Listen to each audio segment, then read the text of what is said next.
Maghimo ta og document nga lalahay og page numbering, no? Page numbering format. Kaya na mo open tag Microsoft Word. New. Tapos, maghimo ta og kuan.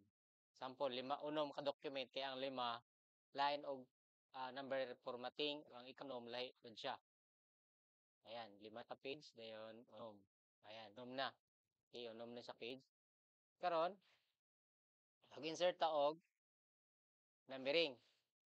Ayan, click insert tapos page number. Gisagasan na to ibutang. Insert na sa tagkuan. Dayon, start at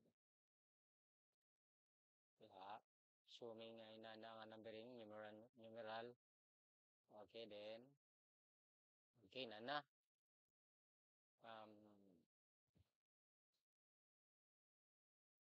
Diha. Okay. So, unom siya, no? Unom. So, dari 5. Okay, sa 5, ika-5, mag-insert tag, ano sa layout.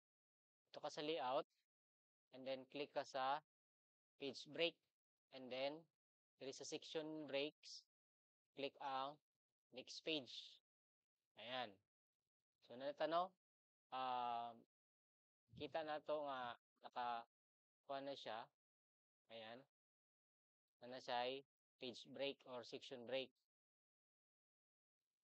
Okay, pwede na nato siya i-format. Kung 5 ni diri, gusto ka mahimong 1 ni diri. Ayan, imo na nato na siya og line nga page numbering.